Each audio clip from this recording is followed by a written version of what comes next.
live camera.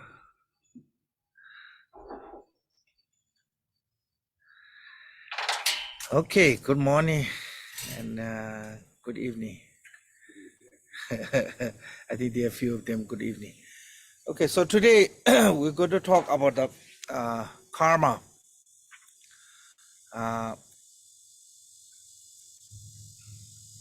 So karma is, I think, most of people. I think I mean that word is it sounds good, but I think now it's becoming English word because I saw lots of English dictionary they use already karma. But I think this is a problem for the most of Westerner. They don't understand the concept of karma, you know.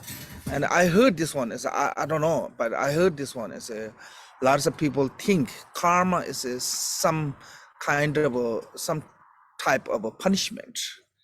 Yeah, it's not nothing have to do with the punishment. It's so like from here you read from the quote from the one of the Indian scholar called the Basubandhu. He wrote one really famous text called the Treasure of Abhidharma, and said karma is created by the mind and by its force. So hello, Moni, hello.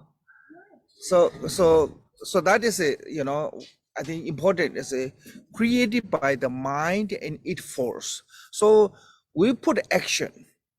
Our action is forced by the mind, So that way karma is basically divided into three called the good karma, bad karma, and unshakable karma. But I will talk on what is unshakable karma mean. But when talking about the good karma mean that when our mind is controlled by the the good karma mean that our mind is controlled or occupied by positive like devotion, faith, kindness, compassion, then our body and speech naturally perform good deed. We do something good. But when our mind is become overpowered by negative emotion like anger, hatred, jealousy, then we perform the physically or verbally do negative things or say negative things. So that is what is mean the mind and by its force. So mind is basically talking about how you feel, how you think, how you how things in your thought, like you have a good thought or bad thought.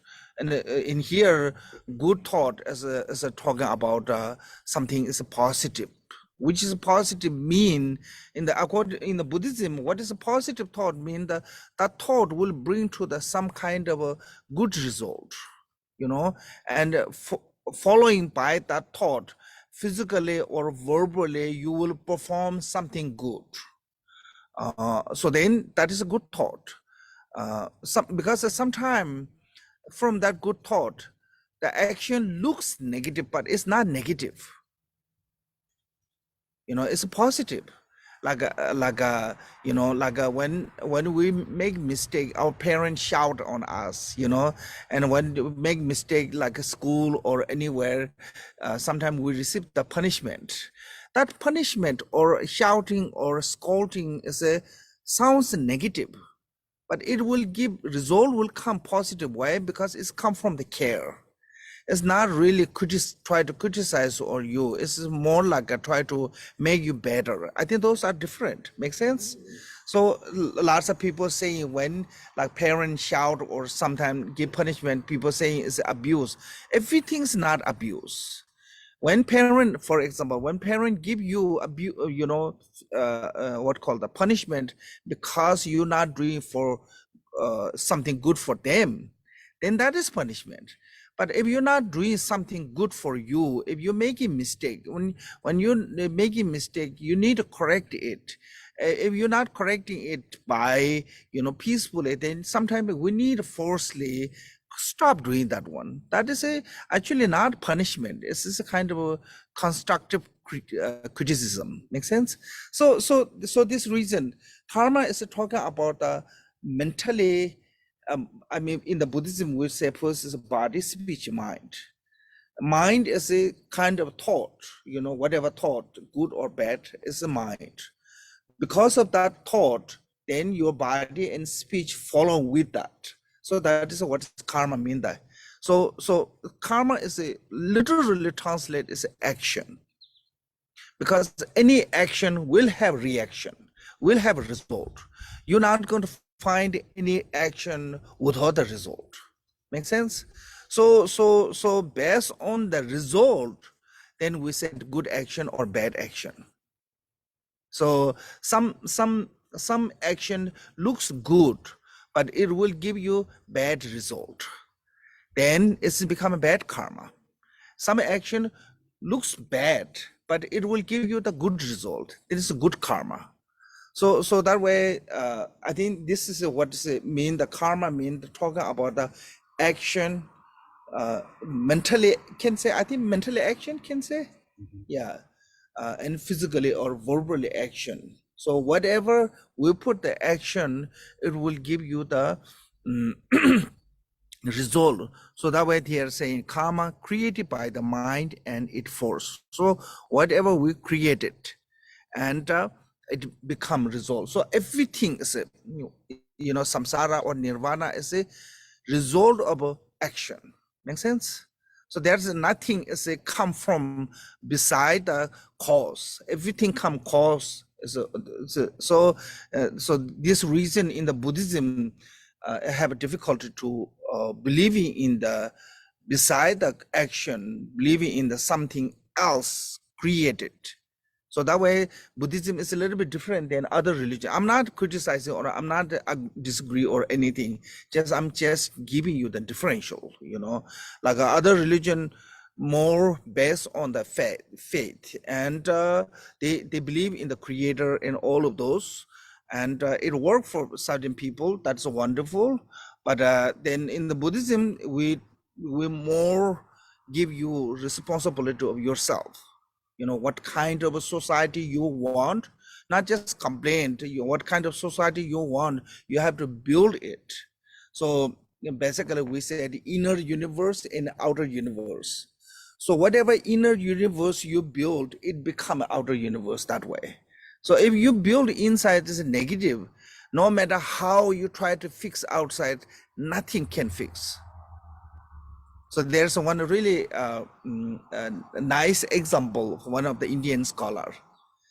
If you said, oh, the ground is really rough and really, what called the sharp and hard to walk, I cannot walk, I need to fix, then it's no way you can make the whole ground smooth to walkable. Make sense? Yeah, there's no one can do that. But if you buy really nice shoes, every ground is become smooth. No matter where you walk, it's become smooth. So shoes as an example of your own mind. Protect your own mind from the negative. Once you protect your own mind as a negative, everything becomes positive. So that is that reason in the mind and its force is a mind. Why I mentioned mind is important on the karma. So oh. Oh, Ms. Hui is here. Okay. Sorry. I have one Vietnamese translator. I have to put that one. Okay. Sorry.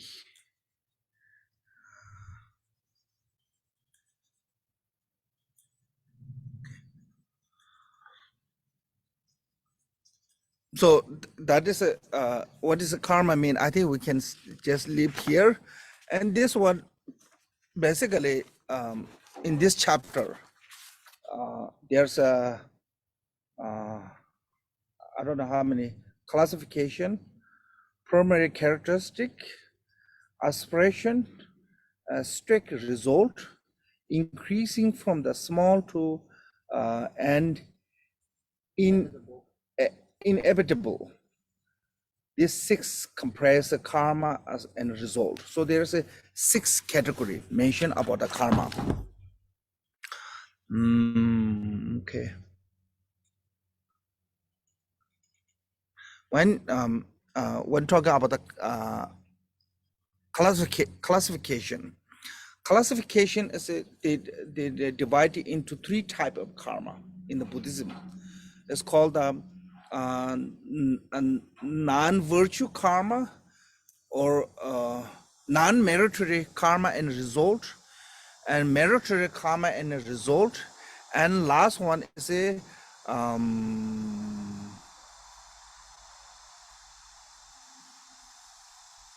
as a karma and result of unshakable motivated concentrations. So this is actually last one is belong to the meritocratic karma. But the meritocratic karma is divided into two. I will tell you later. That's better. Here it become. So first we're talking about the non-meritocratic karma and result. Karma is basically action. That any action will have result. So I think this subject is really beneficial for the society. I think every society needs this one. And pretty much every religion talk about this one, actually. Every religion, like I think in the Christian or the Bible say or something like do good as what you, how to say? Do unto others as you would have them do unto you. Yeah, so that is whatever you want, you have to do. If you not do that one, you will never get by wishing, so you have to inform you have to take responsibility of your own result. So nobody can make you happy without yourself try to make happy, to try to be positive. So you have a fully responsibility of your life. You can say your life or your future or what kind of a day you want is it according to the what kind of day you living. So I think this way first we have to talk about the non-meritocratic karma and results. So non-meritocratic is divided into 10, because body, speech, mind as mentioned. So body as a 3, speech as a 4, mind as a 3. So that way called the 10 non-virtues. So from the body we have 3: taking life, stealing, and sexual misconduct.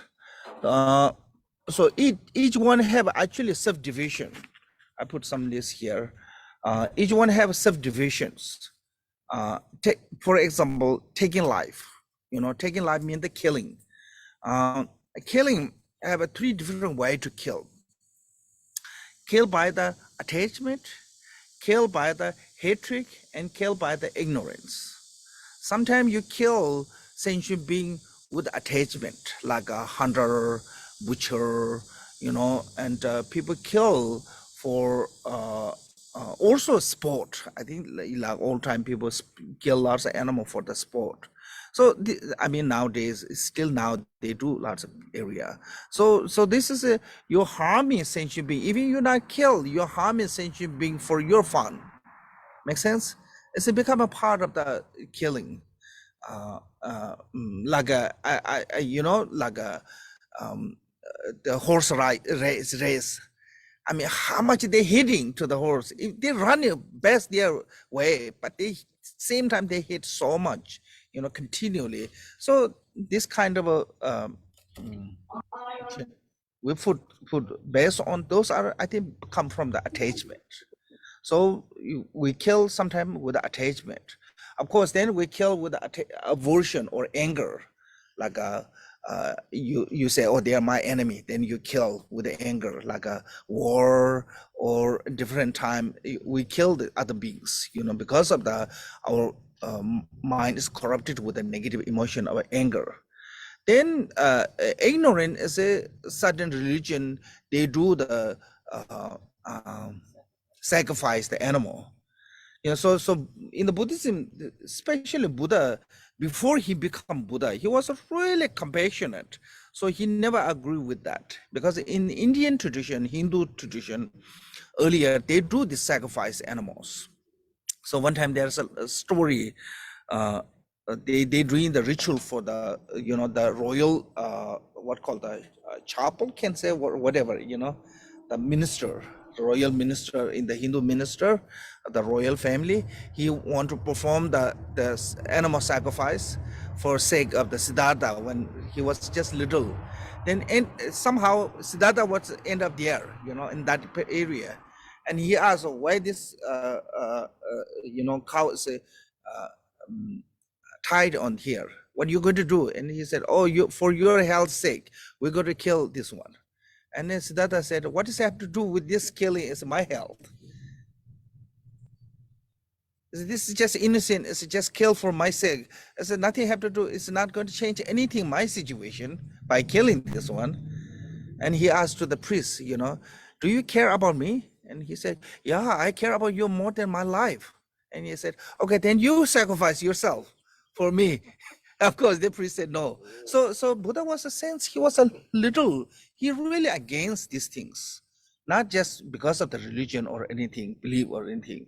He's naturally really compassionate one.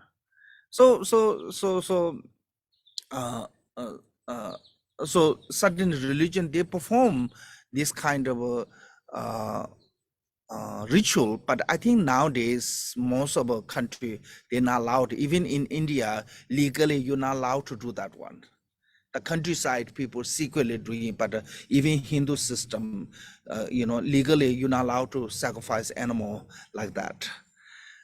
But in Nepal, they're doing continually, like thousands they kill for like sudden, occasion. So that is related to the ignorance. So according to the Buddhism, we kill or harm sentient being because of these three emotions. Sometimes we kill for the attachment, sometimes we kill for the aversion, sometimes kill with ignorance. So killing by the attachment, killing by the aversion, killing by the ignorance. So three different ways to harm sentient beings. So killing itself. So what kind of result can get from that? Basically, so the karma is talking about karma as an action and result. So if you kill sentient beings, you will reborn in the hell realms, because killing is a majorly involved of the negative emotion or aversions.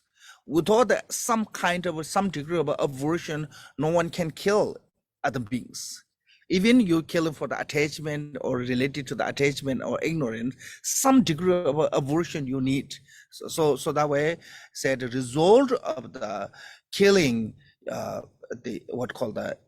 other sentient beings as a reborn in the hell. But sometimes because they have good karma, good karma, so that way they can be born in the human realms. If they born in the human realms, they become a short life. Some people die a really short life. So according to the Buddhism, this is when we said untimely death, everyone is not really untimely death when they die young age. Some people have a real lifespan is only that much, but some people die without finishing their lifespan. And I mean, you can say all the young ones are untimely death because your standing of lifespan is not finished. But so this thing is sometimes people die at young age. Is a reason because in the past life we commit that like killings, so that reason, even you born in the human being, and he become a kind of like short life. Yeah. And one is the heinous crime. One is the worst killing, from the killing. One is the worst killing is killing your own parent, especially the parent is a arhat or some kind of a highly realized. Basically, in the Buddhism, there's 5 heinous crime. Heinous crime means that they are no worse than that. This is like a killing father, killing mother. There's nothing compatible to the that action, you know. So this that is one of the worst action of the killing is within the killing itself, you know. And also, I don't know what is the really main reason is in the Buddhism. When compared to the you kill the animal and you kill the human kill is a much worse than animal kill. I really don't know why it's that way. Like in the monk, if you kill the human being, you destroy your vows. But if you kill the animals, you not totally destroy but damage. So there's some degree of a differential, but I don't know that part is why that have to be, you know. Maybe it have to do with the society, have to do with the some kind of like a culturally, societally, you know, different. Because even you're non-religion, but if you kill animal, it's just a crime, but it's not a crime bad as a killing, you know, a person. So How do you explain killing for food? so that's attachment. Yeah. So kill for killing by attachment, then you kill the animal for the food. So basically, I mean, so I the understood it as the human having more spiritual weight than an animal. yeah, maybe, yeah, that's good Depriving one. of the precious human life, Yeah, taking that away yeah. from an animal. But it's every human are not precious human life. You have to know. So I don't know. I mean, that's a good way to say. Yeah, human have a heavier weight of the good deed. Then, so that's a good way to say. Yeah, maybe that one. So yeah, I just have a thought, but I don't know exactly. Then second one is called stealing. Stealing is it means that taking away something not belong to you. But if you accidentally took something, it's not stealing. Like you are talking here and you took this one for just talking, and it end up in your hand and end up in your car or end up in your house. It's not stealing because you have no intention to want to take this one. It's not stealing. But that when you're in your car and you saw this one, oh, this is in my hand. Never mind, I kept this one. Now you stole. You know, if something took accidentally, it's not stealing. But when you saw that one and said, okay, it's already here, I will keep this one, then you steal. That's different. So stealing, there's have a three type of stealings. One is like some kind of hiding, you know, people steal with the hiding, like I mean, like thief, you know, without the knowing of the owner, they go to secretly, and sometimes steal by the power, like kings, you know, they took away with the power, even you don't want to give to them, they took by their power forcefully, still by the forcefully, still by the, I don't know how to say this English there. Taking things secretly. Yeah, secretly. And last one is a thing by deceiving. You know, like I heard some people seller, they make the little bit lighter with that, you know, what call this? Scale. Scale. Yeah, they steal from the scale, they steal from the measurement. There's so many ways. Like I mean, in the if you go to the what call Home Depot, they said 4x2. It's not 4x2 now. The wood. Really? It's just, they stole that. That half inch is a stole. It's not really 4x2. Make sense? So that kind of a way to taking away is called the stealing by, you know. So if we steal, as it belong to the measure of a negative emotion, is mainly related to the attachment. So result of attachment, you will born to the hungry ghost.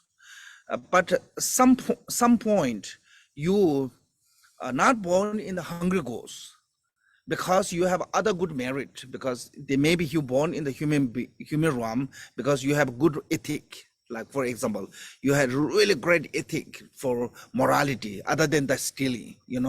Like keep some good ethic, and from that good ethic to can be born to the human realm. Because lots of people say, "Oh, you go to hell," or this and that. It's not easy to go down there. If you have lots of good merit, it's not going to easy to go, but you can be reborn in the human realm. But same time, you will have the consequences of the other action, like stealing. So what happened is you will born in the property, like poor poverty. Yeah, so some people, they can have a great education, they can have a great opportunity, but they never become rich. No matter how hard work, they never become rich. Sometimes they have to do something like that. So if you don't have a good merit, then you also have a karmically lots of negative with the like stealing, and no matter how hard you work, it have a really difficult to become rich.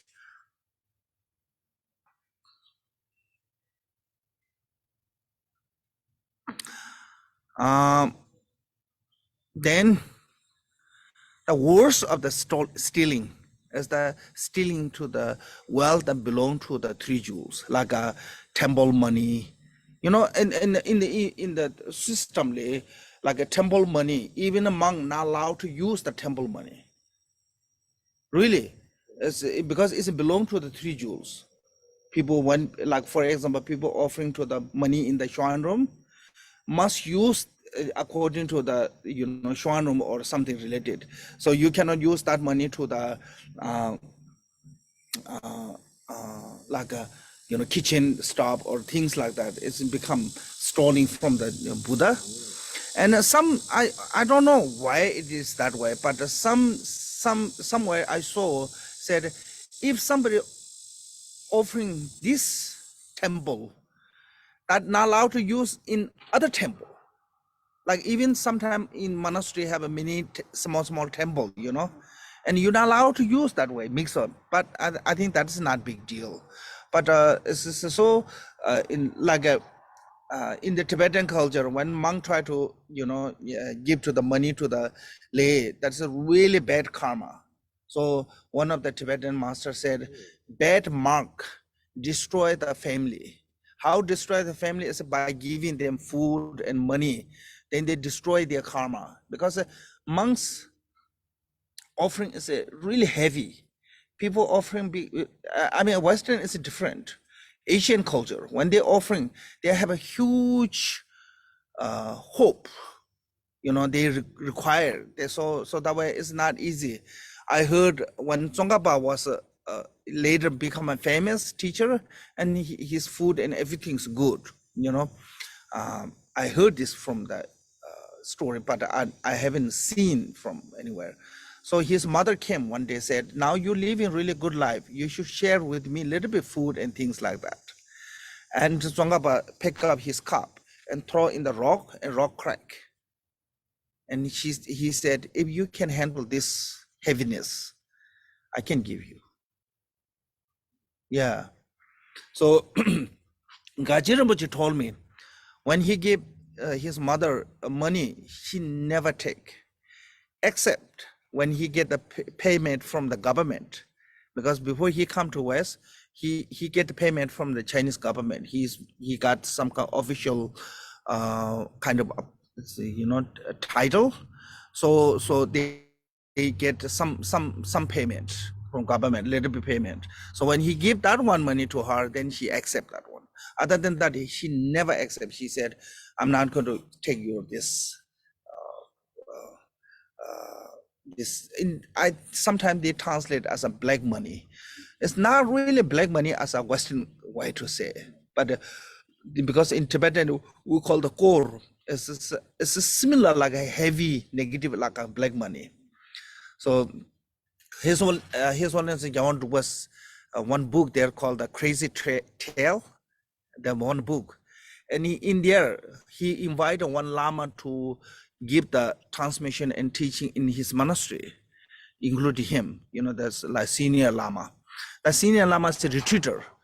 So then after the retreat is, the teaching and program is done, and Her Holiness requires this senior Lama, please stay a few days, rest here. First he said, okay. But the next day he said, I'm leaving. And Holiness said, why? Because I cannot handle this black man, because where he lived in the monastery, is people offering with a really big hope, big require, big. So those are kind of become a heavy responsibility. Make sense? Yeah. So that reason those become a heavier to negative as a actually wealth that doesn't belong to the three jewels, Buddha, Dharma, Sangha, is a much heavier than wealth belong to the ordinary. So that way, stealing from those are the one of the worst negative karma. Then that is a three non-virtue from the body. Then from the speech, lying, divisive speech, harsh word, idle talk. So lying as mean the like telling something not truth. Yeah. So it have I think three different type of. One is called the great lying. Great lying is only. Are you going to skip over the sexual misconduct? Oh yeah. Oh, sorry. Sexual misconduct. Sorry. Last third one is sexual misconduct. Sorry. I thought I talked all three. So sexual misconduct is something. My understanding is a sexual misconduct is basically because ancient time, women are more like a property. 13. More like property for the larger country. The men abuse whatever they want.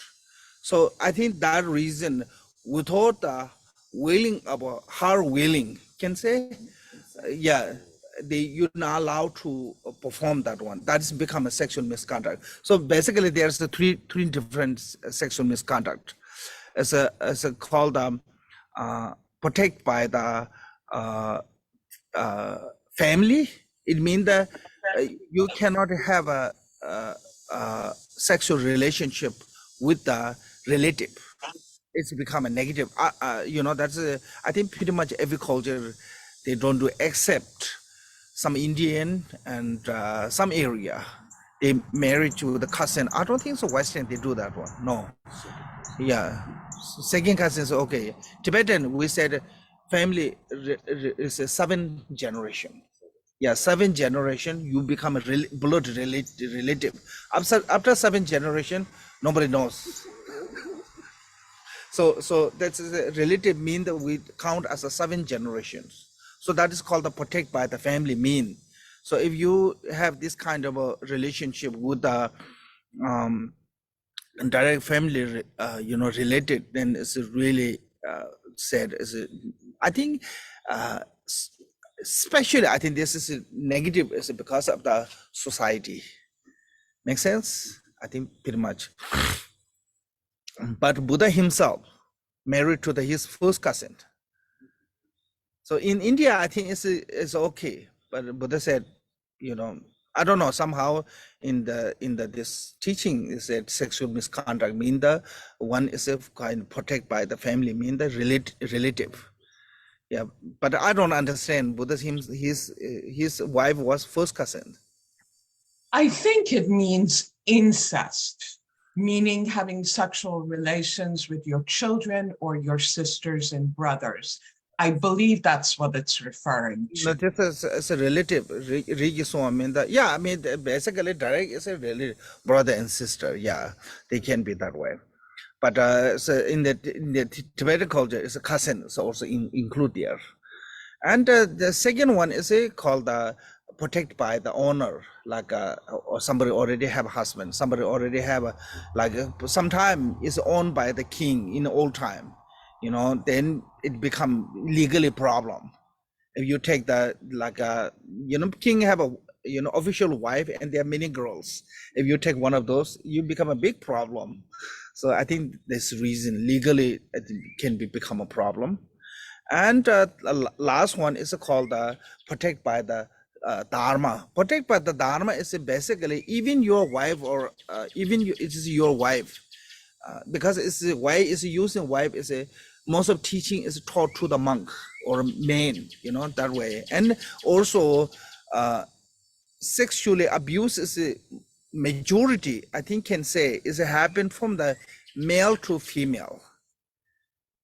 There's rarely from the female to male. I don't think so. There's maybe few, maybe, but the majority is male to female sexual abuse. So that reason, even your wife, without her willing, I think total over can say without her willing, if you what called the force, it becomes sexual misconduct. So in the Buddhism, it's become illegal basically. I think Western culture too now is a law also. You're not allowed to force to women to, even if it's you're legally married, you're not allowed to do that. I think by the law. Yeah. No, I mean by the law. By the law. What state are you in? Ah, okay. Yeah, okay. So it's just in the, according to the Buddhism, even it's a so that way, if there's a have like you're not allowed to do in the daytime, you're not allowed to do it in the public, you're not allowed to do in the front of the statue and the shrine, and this thing is I think it's mostly it's based on because it makes that woman uncomfortable. With uncomfortably and forcing is become negative. So there's a three difference. Of course, then if you engage in the sexual misconduct, you will be born in the low realm of the hungry ghost, because sexual is related to the attachment mainly. So attachment is a cause to be born in the hungry realm. And even you born in the human being, said you will be born the wife of have many enemies. A person have so many enemies. So I think that is what it means. But the Khenji Rinpoche's translation is a little bit different. He said you become an enemy's wife. I think this is talking about the wife that you become a wife that husband have so many enemies. Make sense? Something like that. Then you never had a peaceful life, And this one, okay. And of course, the worst of the sexual misconduct is you have a sexual contact with your own mother. So that is the one of the worst. It happened, I think I heard that Alexander the Great, he had a relationship with his mother. I heard something like that. So I think it happened a large area. So we have Tibetan one joke, but I'm not going to say that one. There is one Tibetan funny. I don't know if it's real or not, but he no. So that made me laugh. Okay, not because of the Alexander. So say now from the speech. Okay, these are three from the body. Then from the speech, first one is a lying. Lying have three type of lying: great lying, and I mean destroy the lying, that spiritually lying, great lying, and small lying. Spiritually lying is this is mostly have to problem is for the spiritual practitioner. They sometimes they have certain feeling, and they thought they pretend like they achieve some high realization. Without the achieving realization, with the knowingly said, oh, I'm such and such, highly realized this and that. And these days actually I always said for the monks, especially come to the West, I think one of the dangers is a spiritual lying. Without having any kind of realization, sometimes you put in your own what called the biography, you said, oh, I'm accomplishing practitioner and this and that. That when you say that one without really accomplishing, you are spiritually lying. It is equal to destroy your vow. It's the same as a sleeping woman or stealing things or killing human beings. It's equal. So spiritual lie is really dangerous to can, because lots of people now writing their biography, and lots of biography there. I can see sometime, some people I know how they wrote is a totally, artificial. So that kind of artificial you write down, you are spiritually lying. Make sense? So you really have to be careful when you write it down. And even you didn't write anything. When somebody said, you are enlightened beings, and you just smile, it means saying yes. It's the same. Really. So then, of course, that is called the spiritual lying. And the great lying is mean that when you lying someone, it harms someone. Someone get loose, someone get some kind of harmful comes from that lying, and that's called the great lying. And the small lying means that no harm comes. Sometimes it's called the white lying. So that's not that much bad. So, and this lying is come from the ignorance, afflicted emotion of ignorance. So that way can be reborn in the animals. But even you born in the human beings, you will be born that everyone criticize on you. Even you haven't, sometimes you haven't done anything, people say lots of things bad about you. Make sense? Yeah. So that kind of one of the worst lying is lying to your own guru, your own teacher. And that is one of the worst lying. Yeah. Then the second one is called the divisive speech. Divisive speech means like two people friend make not friend. To have a closeness, they dividing them. So there's called forcefully dividing, and a kind of secretly dividing, and third one is what said there. Indirectly dividing. So forcefully dividing means the front of them telling all their problem, and they said, then they make them divide by, kind of.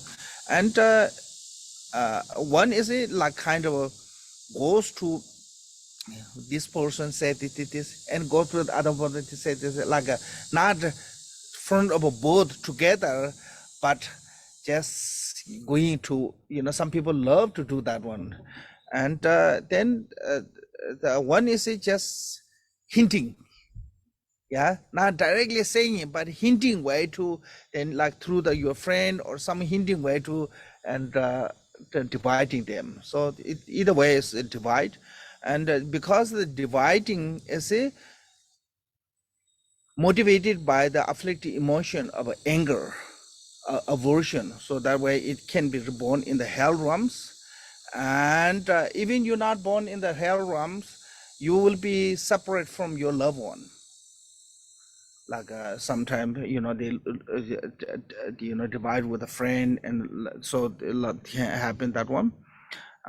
And one of the worst is saying bad things about the Sangha. Of course, if you divide the Sangha, it's only happened when Buddha was alive.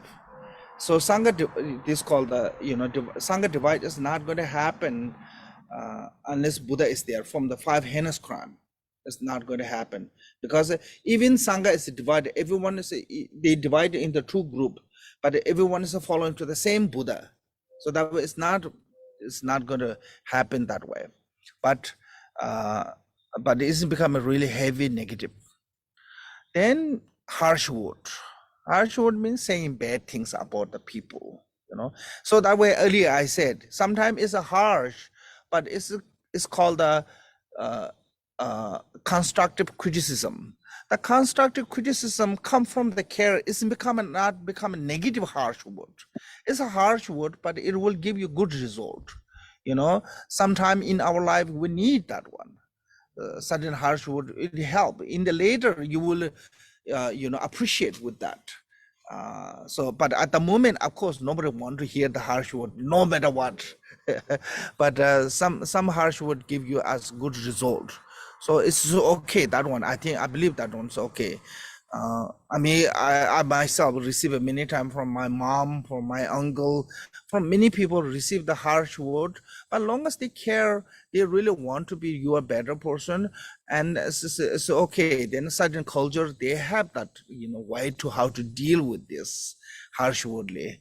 Like we had some Tibetan kids here, and the one older gentleman he was yelling to them, and I said, "Don't yell. That is not good for the kids.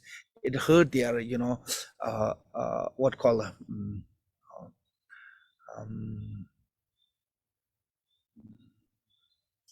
confident. Yeah, confidence. You can destroy their confidential." And he said, kusho in the Tibetan, kusho mean the monk, you have no idea how to deal with the Tibetan kid.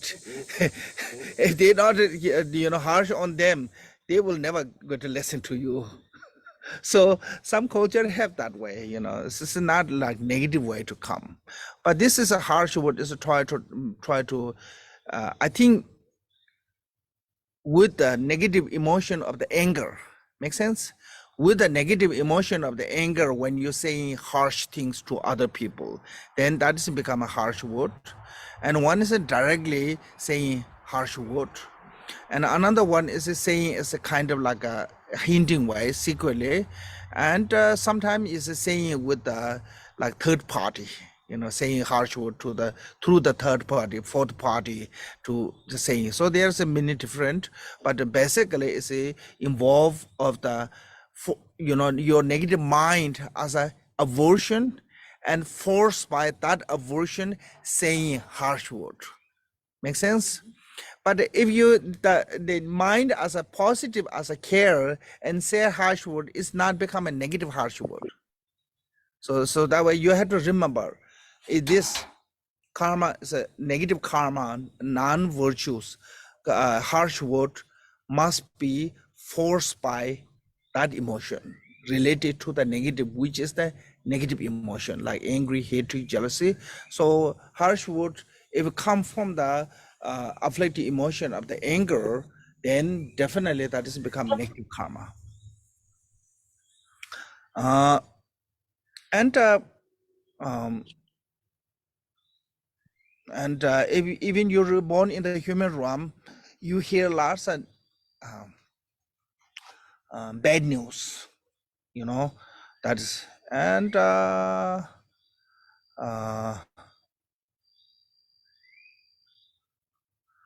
one of the harsh word, worst harsh word is saying bad things about the noble beings.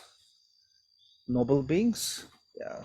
Someone is really good for society, someone is really good for for example, what is the most noble being in the Christian community is the Jesus, and all those spiritual leaders, spiritual teacher, if you say something like that, that's a harsh word, one of the worst negative, so you can say like all those good people, they have done so much good things for the nobly, put a nobly action, can say. Yeah, and when you criticize on them, that is a harsh word actually. So that way, one of the worst harsh word is saying bad things about the noble beings. Then idle talk, which is the kind of everyday job for the people.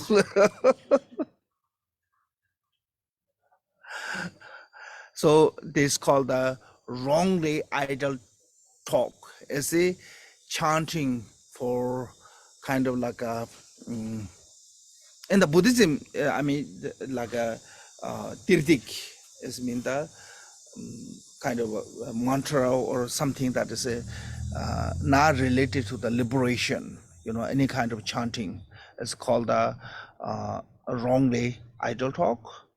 Then one is a mundane idle talk. Mundane idle talk is basically is making funny, making things like that, and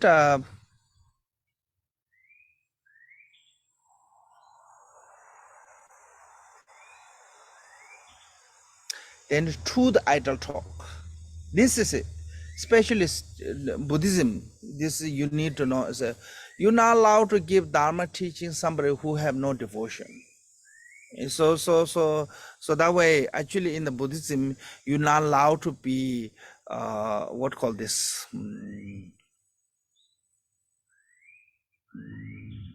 Proselytizer. Like people go to, Initiation.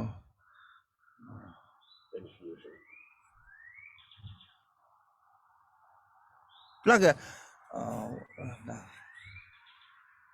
Missionary. yeah, like missionary. It's called a missionary.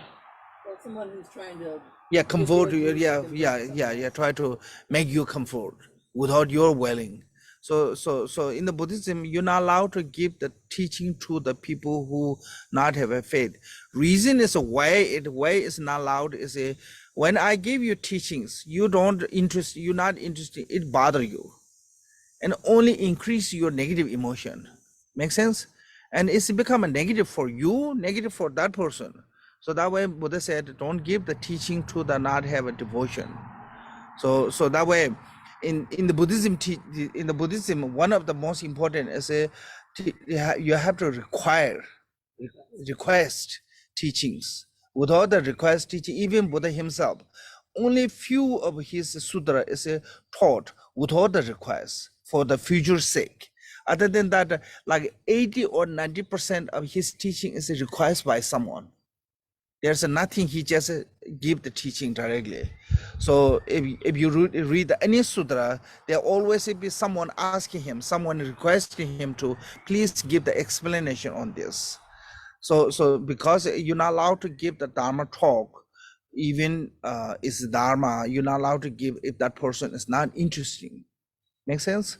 So you cannot be missionary or kind of like forcefully try to go to try to make other people. Huh? Evangelize. Okay. So this is in like some part of the principle of the Buddhism. You cannot just go there and say, please come to lesson and this, so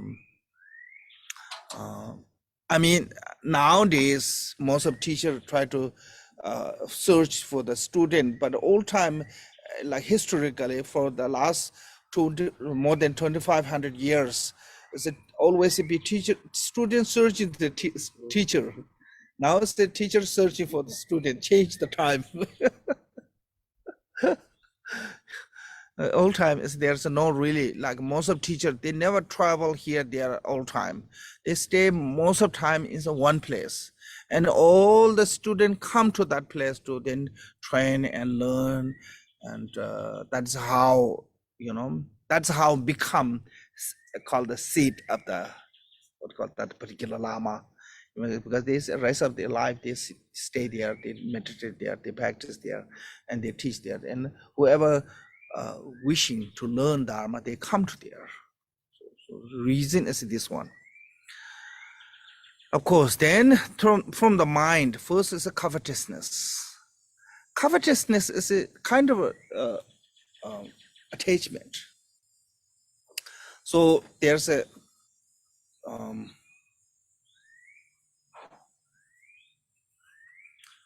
one covetousness is like your own things. Sometimes when you have something really fancy or expensive or something, constantly open, bring out and try and put back. And you constantly thinking about that dress, thinking about that jewelry, but even you're not using, try to check on that. So that is a covetousness. Like when you buy the car at the beginning, you really have a covetousness. Even you sit in your room, you think about the car. Oh, that car is beautiful. I really like, we have, but of course that is lose slowly. After the like 1-2 years, then you lost totally. You forget. So With another car. yeah, then buy something else to keep the mind busy. So that is so when you have this is what different in the Buddhism is attachment and care. Even if it belong to you, when you have an attachment, it's become a negative. But it doesn't belong to you and you take care, it's not negative. You know, you need to take responsibility of taking care, because sometimes people say, oh, there's nothing meaningful, and they neglect everything. That's not good. You have to take care, temple, you know, object, house, health, everything. So you have to take care. It's not attachment. Taking care is, but when you have a, you know, attachment on that, then that doesn't become a negative. So you have to learn how to separate from the care to attachment. Care is not negative. Attachment is a negative. If you have attachment on that object, then it's become a covetousness. But if you're taking care, it's not become covetousness. Because when you're taking care, because you know the value and you know the how meaningful, but you have no problem to let go. When the day come, you need to let go, you will let go. So include our body, because if you attach, what happens is when you dying, especially when you die with this emotion of attachment, you can have good chance to become a ghost. Because your mind stuck with there. Even you died, your mind stuck with that attachment. Lots of people become a ghost because of that issue, reasons. Most of tragedy dead people become a ghost because at that time have a really strong negative emotion that caused them to. So same thing is with when we die with a really strong attachment, we have a really good chance to become ghosts. Stuck, our conscious there couldn't go beyond, you know, beyond the light or whatever called in the Tibetan we call the intermediate state. You have to go beyond that one. So then you not become a spirit. Make sense? That is, I think, different. So that way you need responsibility of taking care of your health, responsibility to take care of your house, car, whatever belonging family.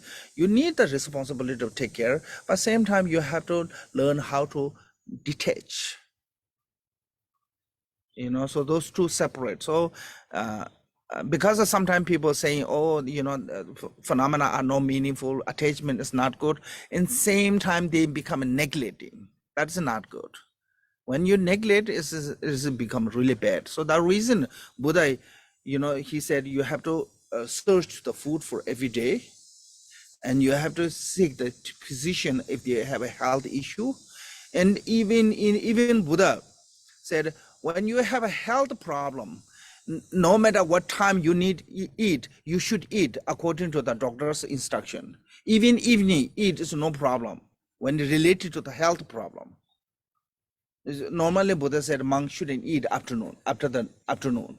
But when you're traveling somewhere, you know, place that is you have no guarantee that you're going to get food for at the lunchtime, then whenever you get food, eat that time. When you have a health issue and doctor say you need to eat fish, meat, you should eat the meat, Buddha said. And when you have a healthy issue, when doctor said you have to eat dinner, you should eat dinner. So even Buddha himself said, when come to the health, must take care. So that way, this is not attachment, it's a care. So I think these two we have to be separate. Make sense? From the attachment to care. So covetousness of the one's own, and the second one is a covetousness of other. I mean, when you see someone have a nice clothes, nice car, nice house, you immediately attach on that. I wish that is mine. You know, we have this one. Wow! So every time we drive around or you see the car, you really want, always say, get that. You know, oh, I wish that is mine. That's the covetousness actually. Then covetousness of the nether mean the like you wishing to be all the undergrounds, you know, mine is your jewel. The lots of the, you know, gold, silver, jewel, you know, they mine lots of mines underground, and you wishing them those treasures, you find them. So that is a covetousness of the nether doesn't belong to the you or other. So this. Then second from the mind is called the harmful thought. Harmful thought mean also come from the attachment, come from the come from the harmful thought come from the aversion like anger, Harmful thought come from the jealousy, and harmful thought come from the what call this resentment, like somebody did something to you. Makes sense? Then you want to be revenge. You want to take revenge. So that kind of. So this is a, it's a emotion itself is a aversion. So that way, of course, in the that aversion can bring to the hell, and also even you born in the human being, you become a really angry person. Yeah. And one of the worst harmful thought is like preparing to heinous crime, you know, not have done, but planning for the heinous crime. That is. Then last one is a called the wrong view. Wrong view. View basically mean the thought process. You know, how you feel, how you see things. Everyone have a view. Long as your mind is active, you have a view. You know, everything is what your thought process is a view. But some are right, some are wrong. According to the ourselves, always what you thought is right. Yeah. What according to the ourselves, we always think that I have right view, but here wrong view as a wrong view of the not believing karma is a wrong view. Like not believing karma mean that like you know, that good make you happy, bad make you suffering. Sometimes believe the wrong way. They think that's a, you know, by engaging to the negative bad action to hoping to you can get what call a good result. Make sense? So that one. So that is called the wrong view of the not believing in the karma, and not believing on the wrong view of a noble truth, like a truth of the path, bring to the truth of the cessation, you know. So that is a not a wrong view on the noble path, and a wrong view of the not belief on the three jewels, Buddha, Dhamma, Sangha. So this thing is basically is a certain things. It's not nothing have to do with the being Buddhism or not. Basically, when you don't believe true reality, anything is a real, you know, a truth. When you not believe on that, that has become a wrong view. This is like they have to have a belief in the three jewels as a Buddha, as a Buddhism, you know. It's basically talking about something that is a truth, something that's a real. When you don't believe that one, and you know, then you say this is fake news, then it's become not good. So that has become a wrong view. Make sense? So of course, the wrong view bring to the animal realm, and even you born in the human realm, you become a really stupid one. Some people have that one. No matter how much you teach them, they will never learn. Really, I met some monks even in some class, you know, some of his classmates. I taught them, some of them, no matter how much experience, they never get. I met some people like that. You know, they really have a hard time to learning. Yeah. So so this is called the 10 non-virtues, and 10 non-virtue to give you the result of the negative. So that is what is karma and result. Okay. Then the meritorious karma mean the avoidance of the 10 non-virtue, attitude is a 10 virtue. So basically, long as you avoiding those 10 non-virtue, is the virtue. Long as you restrain yourself from the engaging on those 10 non-virtue, you are in the state of the virtue.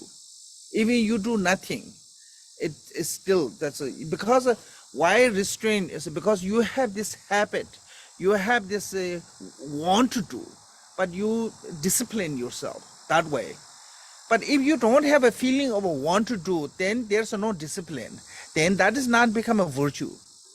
If that is become a virtue, then temple have a virtue, house have a virtue, because they never done any non-virtue. Make sense? So this is a talk about like a morality. In the morality is something that you want to do, but because you are disciplined, your knowledge of that this is not good, then you stop doing that one. That is the morality. So I always said this one: cow never have a morality of being vegetarian. Make sense? Because they are not a meat eater. But when human being become a vegetarian, then they have a great ethic of being morality of restraining themselves from the eating meat. Make sense? Does it require some sacrifice or renunciation, or simply avoiding it enough? That's a sacrifice mean the avoiding one. Like you like to, I don't think so. That not that many people who really dislike meat. So something you can eat, you can enjoy, but you don't want it because of some cause. Make sense? Then you become a vegetarian. That is one example. Anything that's when we sacrifice something that's you can enjoy, but it's not good, then it's become disciplined. With this discipline, when you're avoiding the 10 non-virtue, then it's become virtue. But just not doing 10 non-virtue without any kind of discipline, it's not become a virtue.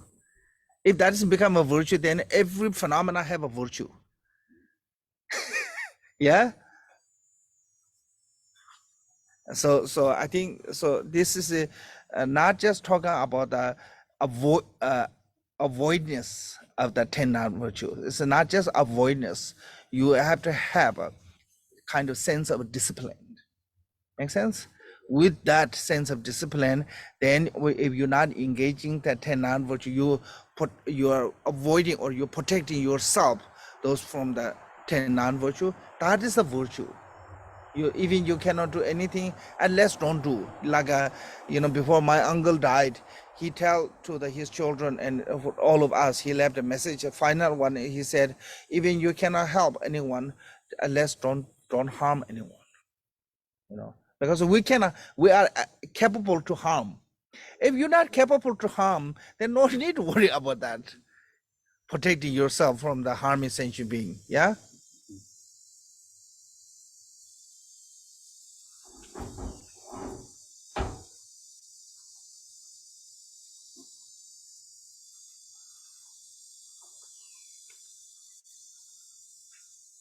Okay. So 10 virtue is one is protecting the life of others, like you try to save others' life in many way. Protecting the life of others. One, practice the great generosity. Two, maintain the moral ethic. So maintaining the moral ethic is also, if you go to any country, if you comment of one of those 10 non-virtue, especially from the physically 3 and verbally 4, is you committing the crime. Yeah, it's just naturally law of it's not good. So that is when you disciplining yourself from this kind of committing a crime. That's a moral ethic. And on that, the moral ethic is also have some part of responsibility. We have a responsibility of taking care of each other, like a husband have a responsibility to take care of the wife have to take responsibility of taking care of the husband, and parent have a responsibility to take care of the children. So there's a kind of like each have their own ethic. Make sense? So like you have ethic from the work, you have ethic from the life, family. There are so many different ethic. If you have to follow with those all ethic, that's what is mean the moral ethic. Not just only religion way. Some people think that just recite a good mantra prayer every day, then you become a good practitioner. No, that cannot make you a good person. That cannot make you a good practitioner. You know, if you not cannot live as a every day as a, according to the Dharma, and it's not gonna. They just have good chanting skill, good practice skill. I mean that you recite the mantra, nice melody, and you have know the ritual, all of those. It's not gonna make you good practitioner. You know, it's not gonna make you a good person. So that way, sometimes you know, some religion, sometimes you know, really serious religion practitioner, same time they really act a lot of evil things. I don't understand that part. When they harm other, they have no problem, but then they say they are really serious practitioner. That's not really ethical person. Make sense? So in the Buddhism, particularly in the Buddhism, said when you harm other sentient beings, you are not Dharma practitioner. That is the principle of the foundation of the Buddhism. And Buddha himself said, day you harm other sentient being, I'm not your teacher, you're not my follower. And particularly in the Buddhism, you're not allowed to harm any sentient beings, including your enemies. And even you get chance to harm them, you're not allowed to harm. When you're doing that one, you are not good Buddhism. Make sense? So that is a, yeah, we have to keep in a, maybe sometimes you become angry, sometimes you become like upset. You can you know, say harsh word or things like that, but you cannot deliberately harm them when you get chance. When you start harming someone because of your own personal gain or some reason, then you are not Buddhism. Make sense? Because these two cannot come together. In the Buddhism, it means the like a good thought process, ethical and harming other beings together not come together, cannot be together. You have to be one of them, ethical, morality, or evil. These two cannot be live together. You know, a day or night cannot be together. Have to be day or night. Make sense? So these two are totally opposite. You know, one destroy another one. Which one is stronger? If your evilness is stronger, you will destroy your goodness. When your goodness is strong, you will destroy your evilness. But they cannot be two together. So if you be ethical, then you cannot be evil. Make sense? So moral ethic mean that one. It being ethical mean, because sometimes people have this idea of oh, just you know, wear a nice robe and chant every day prayer and do everyday ritual, and you know how to do those all ritual item nicely, and you become a good practitioner. It's not going to make, you know, number cannot make you a good practitioner, title cannot make you a good practitioner. You have to be ethical. Ethical means the everyday life you have to live with the ethically. So that is that way is maintaining. This is important. Maintaining moral ethic. Maintain means they have to live as according that one every day. You know. Then speaking truth. Speaking truth is a really complicated one, because sometimes can truth hurt. So there's one situation happened in Buddhist time. One monk, this situation is really bad. So what happened was the monk is in the forest. So a deer run, okay? He saw the deer running. Then after the deer, after the little while, then hunter coming. Then hunter asks, "Did you see the deer run this way?" Now what should monk do? Tell the truth? Either way, monk is trapped there. Because if you tell the truth, you harm the deer. If you're lying, you're lying. You know, you become unethical. So in that time, Buddha said, at that time, in that time he said, then you say, ultimately I see nothing. Because in the ultimate, there's the truth. Ultimately, there's nothing. Because that is the only option. So when you tell the truth, it's to have a really skillful need, because the truth can be harm lots of people by telling truth. You know, sometimes people say, oh, I have to be honest, I have to honest. But your honest can harm other beings, then it's not good. Make sense? So you need great skill to be honest. Not easy. So the telling truth, speaking truth, need a great skill actually. Because The monk said. so that way monk said, ultimately I see nothing. Because this is truth. The ultimate there's no deer, no hunter. Thế xin ở dưới tủ lạnh. In ultimate? No, so that's really ultimate. Yeah. So that way he said, ultimately I see nothing. It's a truth. He not lie, and same time he not harm the deer. Make sense? So that way telling truth is not easy actually. Some people think, oh, just be truth yourself, be truth, no problem. It's not that simple. Make sense? Okay. Speaking truth and harmonizing those who are not unfriendly. They try to make the peace. Speaking peacefully, which is not easy. So 6 and 7, speaking meaningfully. It means say meaningful things. You know, not adult talk. Meaningfully. So 7, 8, practicing reduction of the attachment and the development of the contentment. These two have to come together. You have to learn how to cut the attachment. Same time, you have to be contentment. You have to learn how to be contentment, because humans are one of the worst species, lack of contentment. Because human, no matter how much you get, you want more. So in the Tibetan, we said, why humans are like that? Because our spine is lower than ribs, we said, Tibetan. Because human spine is lower than ribs. If you the animals, their spine is much higher than ribs.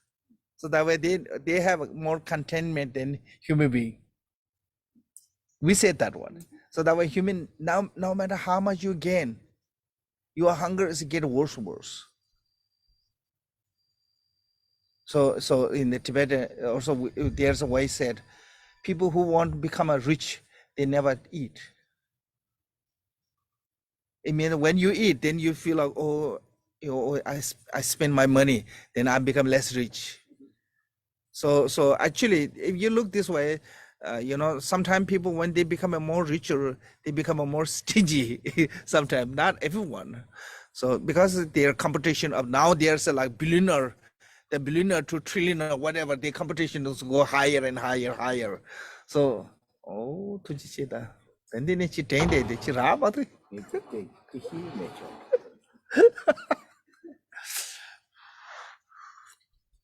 so we need to learn how to contentment.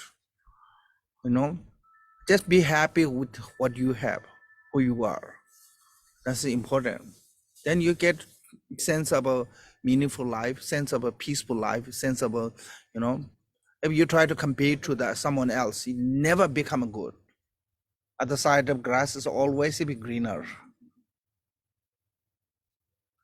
So this is a development of the what called reducing the attachment and development of the contentment. 8. Then number 9 is called the practice in loving kindness. You know, loving kindness. Love is it's a little bit different than English word. I mean, we will talk later, the next chapter. They come loving compassion, but love here is talking about a sense of care, wishing to be other to happy, peace. You know, opposite of the harmful thought. You know, the English, sometimes English love is, oh, I love this one. It's nothing have to do with the care for other. Mostly it's just what you interest. So that is not talking about. Love is talking about here, is talking about you wishing to be them to be happy. Like how parents feel to the children.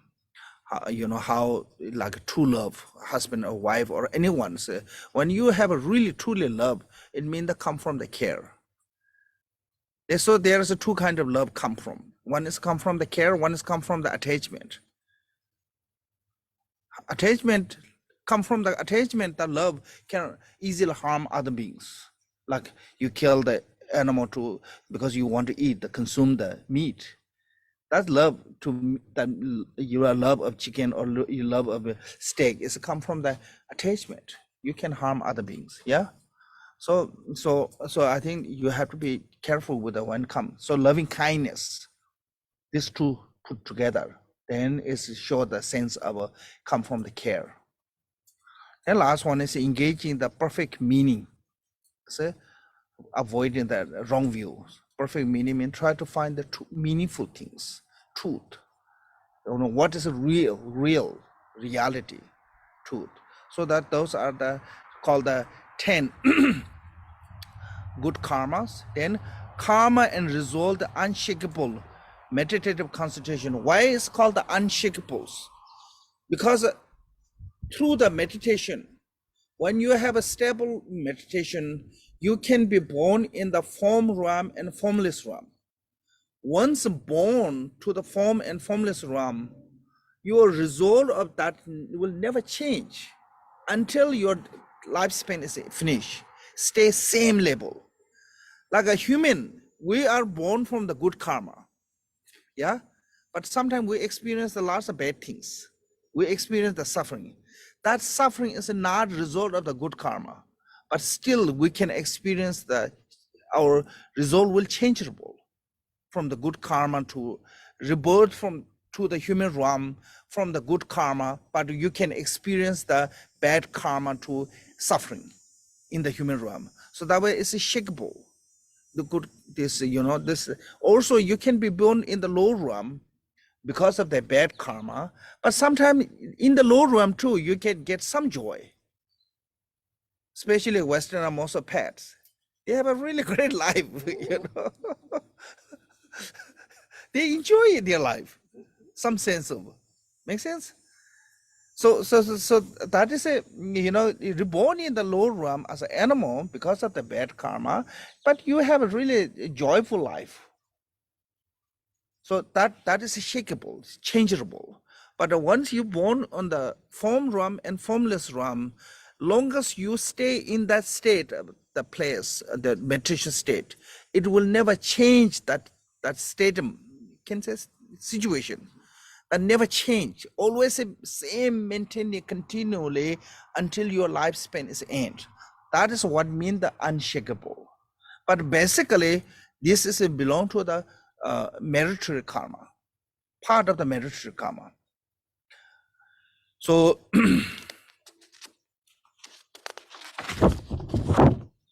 said, oh, sorry. By practicing the cause meditative concentration of the equipoise, one will obtain the result born in the meditative concentrations. So here, this one is you need to add here.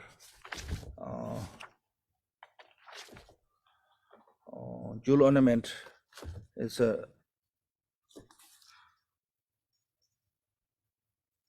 here said the C, page 118 said karma result of the unshakable meditative concentrations. The karma by practicing the cause meditative concentration of the equipoise, one will obtain the result born in the meditative concentrations. The meditative concentration of the equipoise has 8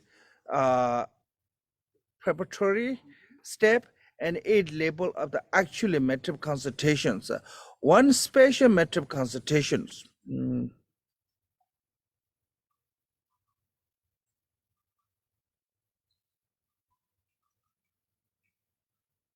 Okay, here. This is sorry.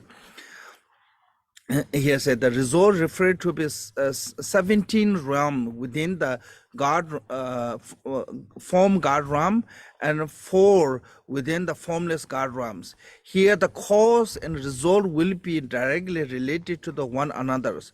In general, all are based on the 10 virtue. So you cannot have a meditative concentration without the positive thought, meditative concentration. Why? Reason is What is meditation? Concentration. Meditation mean lots of people say they want to meditate. Meditation mean the mind becoming into the peace. How to bring to the mind into the peace is by thinking positive thought. Because when you have a positive thought, you are relaxed. If you are compassionate, you are loving kindness, you have a care, you have a devotion. At that time, you really relax. Because your nature of a mind is a positive. But when you have a negative emotion, you never relax. Your mind is disturbed. Why? Because when two things come two opposite, your nature of a mind is peaceful, and that erupt with the negative thought and never stay with peacefully. Make sense? So that reason have to be virtuous thought. Like lots of meditative concentration said, focus on the focal object, but that focal object have to be representation of the virtue. If that focal object is a negative representation, it never become a part of the meditation. Make sense? So with this, then whatever you concentrate, then from that concentration too, you become sudden label of a result of the concentration. So preparation is a one, result is a one. That is how there's a different stage as a 17 from the form and 4 from formless is basically become a more subtle your meditation. So that is a detail, is a little bit complicated. So we don't need to go to too detail on that, but basic see kind of mind is become more subtle to become equipoise, stay one pointly. So you have to meditate on one pointly, and that one point not forgetting is called the mindfulness. Anything, but that one pointly focusing is a must be something is a positive object, something good, like flowers. Or like if you're Christian, think about the Jesus image, because when you think about the Jesus image, only come to the positive. In Buddhism, if you think about the Buddha, only come to the positive. If you think other something else, it can be bring negative memory, it can be bring negative emotion. So when you focus on that, something that you see the good quality, with that good, seeing the good quality, with this point, if you focus on that, it's called the one pointedly on the virtue. Make sense? So so you can use as a religion object or religion figure, religion, or you can use as some kind of object like something really nice, flower or something, it bring you to the kind of positive feeling. So, and just stay on that state of the thought, one pointedly on that, continually. That is what mindfulness means. So meditative concentration is basically try to train your mind to less distraction. One is that one. Two is try to train your mind to become more flexible. So then later, when you try to meditate on the emptiness, for example, when you try to meditate on the loving kindness, you can stay on that thought forever. Right now we want to stay on the loving kindness, but after the 2 seconds, and there's something else come. Make sense? Because our mind is not trained.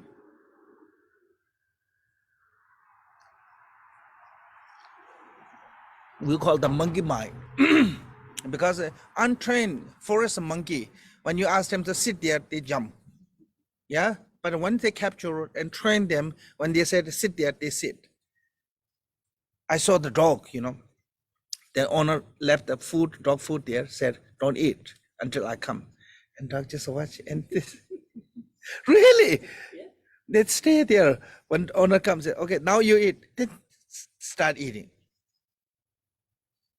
As also there's another YouTube I saw video, I said like 3 or 4 dogs, and she's putting food, all of them, okay, don't eat, no one eat, they all sit in their own bowl next to the bowl and sit until she said go ahead, then all kind of become busy. So those are trained, so then they listen to you. But the untrained one, when you say to sit, they walk. When you say don't eat, they eat. When you say whatever you say do, it will do opposite one. That's the untrained one. So our mind is basically like that. Whatever you want, never listen. You never do that one. Something else try to do. So through the meditation, help to, become more control ourselves. So that's how to train is try to just force to thinking something, just anything, like flower or image or something. Even when mind try to go somewhere, just bring forcefully back. That is what is the training of the meditation mean, that just basically try to make your mind is more listenable. Listen to you. Yeah, listen to you, as a kind of useful. Right now, our mind is not really useful. We can, not useful. So we cannot use them because they never listen to you. Make sense? It's like forest monkey. So have to be, mind have to make from the forest monkey to entertainer monkey. It takes lots of training. So that is what meditation means, honestly. So then you can concentrate on the certain object, you can stay forever on there. So that is a need progressive, slowly you have to get there. Okay, then then you see that that one is unshakable. Then said ascription. Ascription mean that you experience the result of the karma you created. It's a ownership. It means that if you hoping to the someone's good karma to come to you, it's impossible. If you hoping to that you did something bad and not come, the result, impossible. You cannot avoid that one.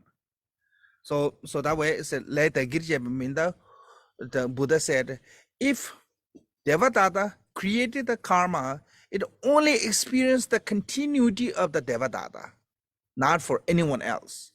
Continuity mind. There's one continuing, So that is what it means, the ascriptions. Then one is said strict result,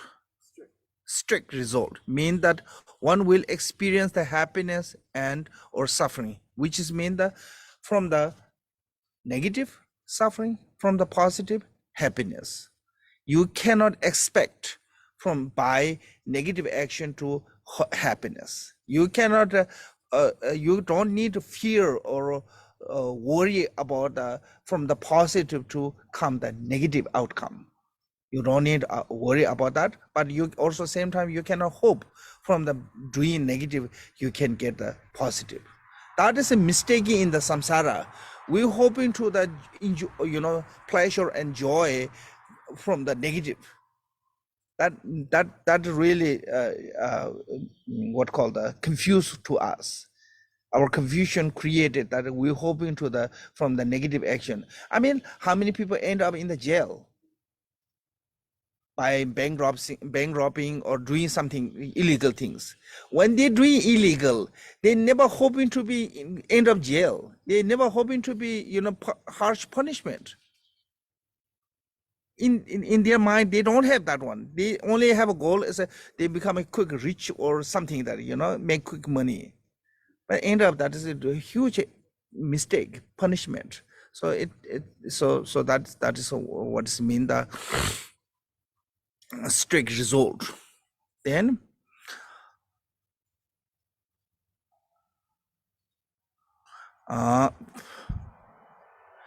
last one is not here in the list. It said this one, increasing from the small. Increasing from the small, as I talk about when you do something small,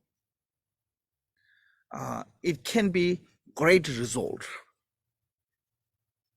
Like a negative way, in the Shantideva said, if you have a negative thought toward to the Bodhisattva, one moment's anger toward to the Bodhisattva, 1 eon you can be reborn in the hell. So if you have like a 10, you know, two, like a,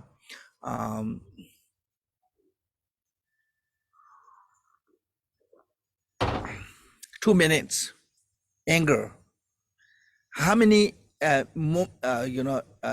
moment in the 2 minutes?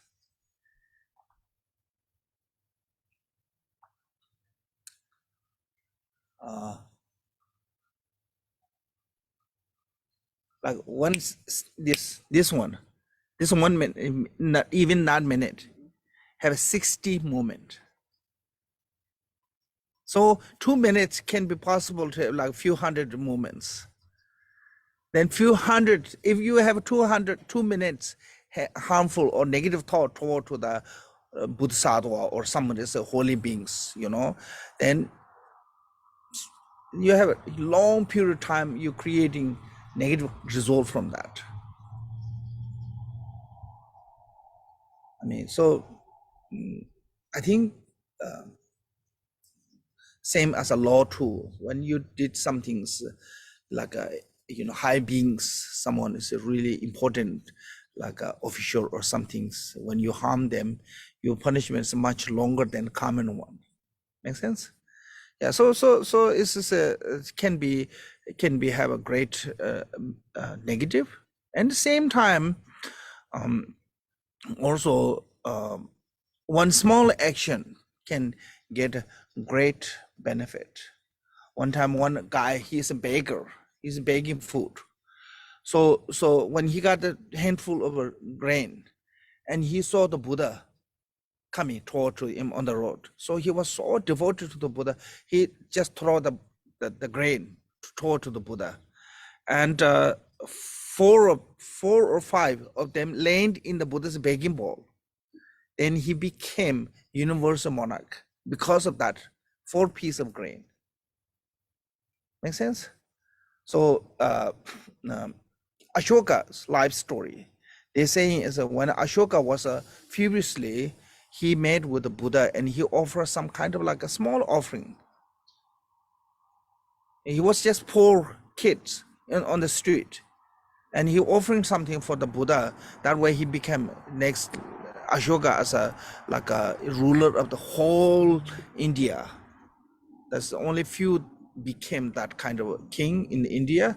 Ashoka is one of them. I think maybe then later Mongol and British came, they rule whole India. Otherwise, in India, there's no king who can rule completely whole country. Ashoka did. So that one is a result of I forget the detailed story, but he offering in his previous life to Buddha, Shakyamuni Buddha, some kind of small offering. Then he was too short, so his friend made the kind of chair, and he stood up on the chair of the friend and offering. Then that way, the friend became the minister. There's some kind of story like that. So from the small one can have a great result. So that's called the increase. Temple, would that include, like, sometimes you say this is an auspicious day and your merit will Yeah, increase? yeah. Would that be the same, or is that coming from some extra? Same that way. Same, also same like the special day, you know, it can be good or bad, increase. Yes, that's a good reminder. Then last one is said, yes, ascription.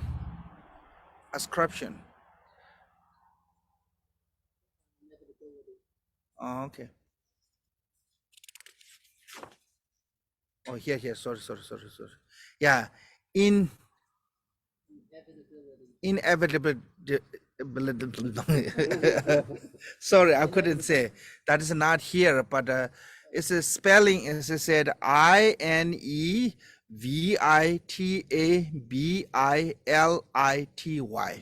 because online she didn't put.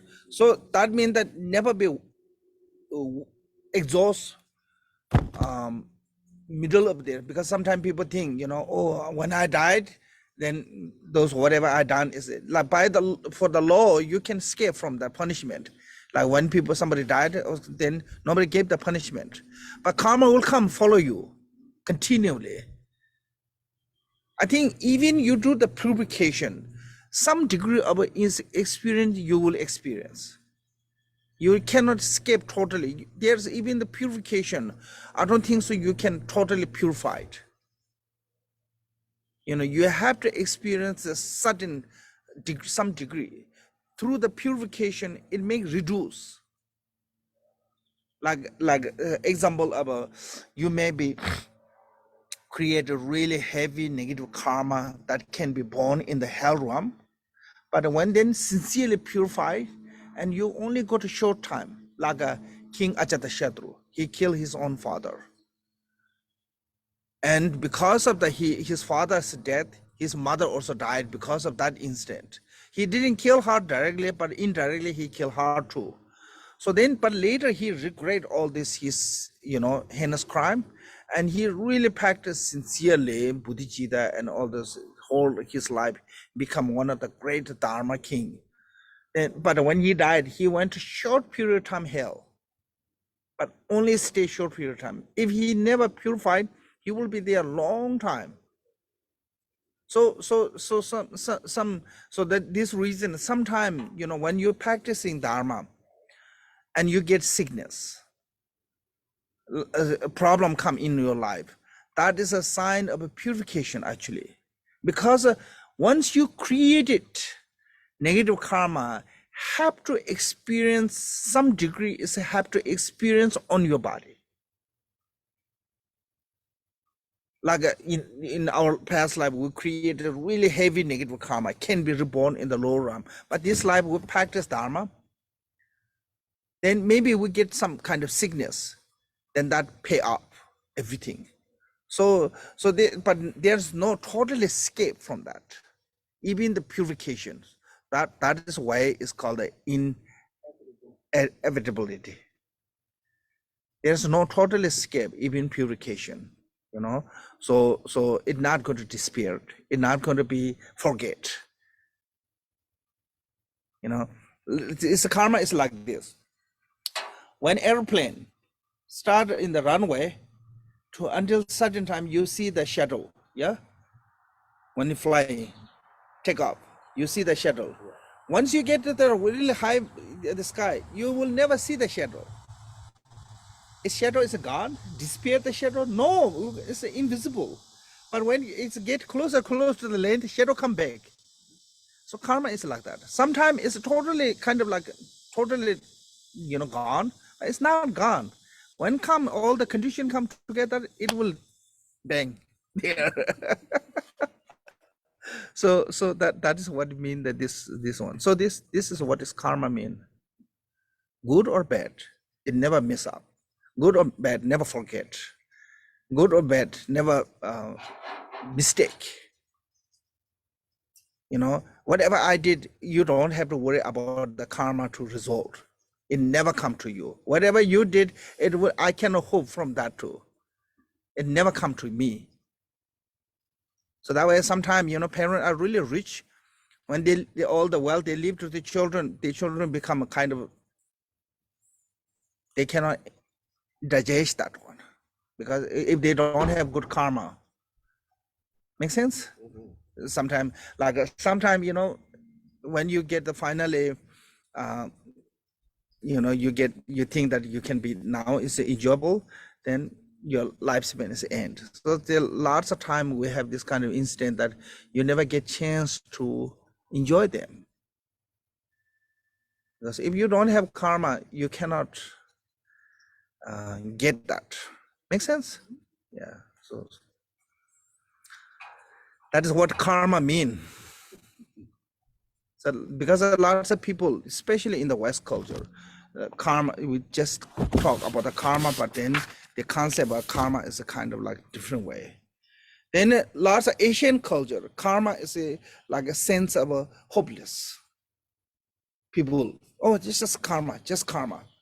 Of course, you know how to create the karma. You can know how to purify the karma too. You can fix that one. Like Ajatashatru, he created karma to can be reborn in the hell realm, but he fixed that one, so he never stayed there a long time. Only short period of time. So that way, even we make mistake, just don't just leave as a karma, because lots of Asian people have this excuses of, oh, just karma. I cannot do anything. Make sense? Just karma. I think that is not good attitude. You can change whatever you want. Normally we said in this life is a, today is a result from the yesterday, but tomorrow is in your hand. You cannot change the today, but you can change tomorrow, because you cannot change that yesterday. So it's hard to change today. Make sense? But you can change the tomorrow. So what kind of tomorrow you want, pretty much in your hand. Create your tomorrow. Yeah, you can create your own tomorrow, but you cannot create your yesterday. As you hard to change today, not that easy. Make sense? So but you can create your own tomorrow, better one. So that's what I mean, the karma. So I believe, karma is the best way to make the world peace. Believing in the karma, because everybody take their own responsibility. When you take your own responsibility, nobody need to tell you what to do. Everybody become, like fully aware of, even you can do something bad, you're not going to do that one, because it's going to come back to you. Today you can do that one, but tomorrow it will come back to you. Make sense? So I think that's a good way to, from my point, I think doesn't matter you are believing in the religion or not, or Buddhism or non-Buddhism, karma is important. Understand of the karma, and those things are like a loving kindness, compassion, and care. Those are really important for the humanity. It doesn't matter which religion you're following. If you're not believing in those things, then that religion can become a really bad one. Because sometimes lots of problem created by through the religion in our society, many wars are created by the religions, really, historically. So it shouldn't be that way, but it happened, that mistake. So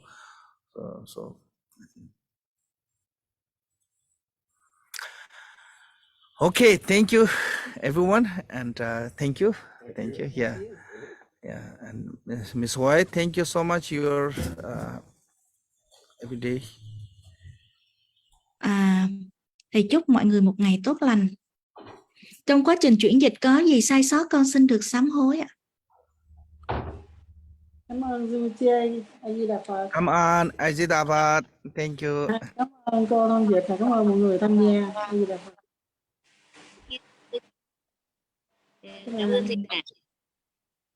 Thank you for your kindness. You're welcome, Hasala. Come on. Good night. Thank you, Kempo. Okay. Thank you, lazy one. Kampala, all the corrections